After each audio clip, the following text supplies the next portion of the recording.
On July 31st, Tom Holland finally swings back onto the big screen in Spider-Man: Brand New Day. But this Peter Parker is no longer the same person he once was. The eager teenager we first met in Captain America: Civil War is gone. More than that, the entire world has completely forgotten him. But before we dive into the next chapter, let's take a look back. How exactly did Peter reach this absolute low point? What were the key moments in his journey to date that have shaped him so profoundly? And most importantly, what happened to him during the 4 years between No Way Home and Brand New Day? This video will get you fully prepared for your trip to the movies to see Brand New Day. We'll give you a summary of the entire story of Tom Holland's Spider-Man and explain what it all means for the new movie. So stick around, this journey is truly spectacular. It all began in 2016. A naive kid from Queens was suddenly drawn into a global conflict involving the Avengers. Tony Stark recruited Peter for the battle at Leipzig Airport, laying the foundation for the immense pressure that would weigh on Peter for years to come. In Homecoming, we saw a hero desperately trying to live up to his mentor's expectations. He wanted to become an Avenger and fight the biggest threats, but in doing so, he often lost sight of the ordinary people in his neighborhood. Hey buddy, is this your bike? Did not change. The battle against Vulture was Peter's first real trial by fire, and when Stark took away his suit, Peter had to learn the hard way that it's not high-tech gadgets that make a hero, but the will to do the right thing.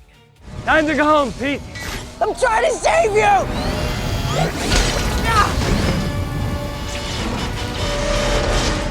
But his greatest test was yet to come. In Avengers: Infinity War and Endgame, Peter experienced the unimaginable.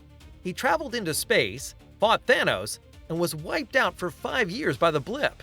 And after his return, he had to witness firsthand how his mentor and father figure, Tony Stark, sacrificed himself to save the universe. This loss defined the next phase of Peter's life. In Far From Home, the world expected him to step into Iron Man's big shoes, a tremendous amount of pressure to bear for a high school student. Peter just wanted to be a normal teenager, spend time with his great love MJ, and go on a school trip. But the villain Mysterio ruthlessly exploited that emotional vulnerability. He manipulated Peter, stole powerful Stark technology, and upon his death, left behind a gift that seemed destined to destroy Peter's life forever. He revealed to the whole world that Peter Parker was the man behind the Spider-Man mask. Spider-Man's name is Peter Parker. What the f? This brings us to No Way Home, the undisputed highlight of Holland's Spidey career so far. Peter's identity was public, and his life and those of his friends were ruined. In his desperation, Peter turned to Doctor Strange to make the world forget who he is. We all know how disastrously that turned out. The spell spiraled out of control, the multiverse ripped open, and legendary villains from other dimensions were pulled into the MCU. Peter's good-natured attempt to cure the villains, instead of simply sending them to their deaths, cost him the most important person in his life, Aunt May. May. May. What are you doing, May? Please, will you just wake up and talk to me, please?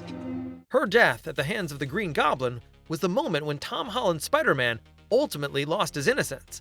May's last words, "And with great power, there must also come great responsibility," were burned into his soul forever.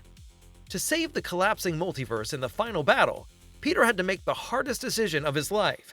He asked Strange to cast one final spell. Everyone, absolutely everyone, should forget who Peter Parker is. No exceptions. MJ, Ned, Happy. No one was left to remember that he had ever existed. The movie ended with Peter having absolutely nothing left. No money, no friends, no family, no billion-dollar Stark technology. He paid the ultimate price to protect his loved ones. And this is exactly where Brand New Day picks up. What has happened in the meantime? According to the official trailers and statements from director Destin Daniel Cretton, about 4 years have passed in the MCU since the events of No Way Home. Huh. Alright, just give me a sec. Give me a sec. I'm not in high school anymore. Oh. Did you stretch? You a big stretcher? It's so good for you. 4 years during which Peter Parker has lived an isolated life. Just think about it. He's now a young adult who has completely cut himself off from normal society. No life beyond the fight against evil. no one he can talk to. As Cretton puts it, he has dedicated his entire existence to the role of Spider-Man. As such, he is praised by the citizens of New York and has even been awarded the key to the city. But that complete isolation has left a deep mark on him. According to Tom Holland, we will see a much more aggressive Spider-Man in Brand New Day, whose powers have even physically evolved due to the immense stress. Trailers for Brand New Day reveal even more details. For example, Michael Mando's long-awaited appearance as Scorpion, which was teased back in Homecoming, and the battle against the Red Ninjas from the criminal organization The Hand. But the story initially seems to center on Spidey losing control of his own powers. None other than Bruce Banner is set to help him. After all, he developed this special technology to keep his own aggression under control. If you see me with this stuff, run. Lucky for us, though, there's still a fight against an angry Hulk. We are especially looking forward to the encounter between Peter and Frank Castle. The dynamic between the two already strongly resembles Deadpool and Wolverine, the loudmouth on the one hand, the annoyed loner on the other. Mother. Go home! Something fans will certainly be happy about as well. MJ and Ned's roles appear to be larger than originally reported. At least the trailer makes it look like they'll be more than just simple cameos. The biggest mystery, however, still revolves around the role of Stranger Things star Sadie Sink. Many are now almost certain that she will play the mutant Jean Grey.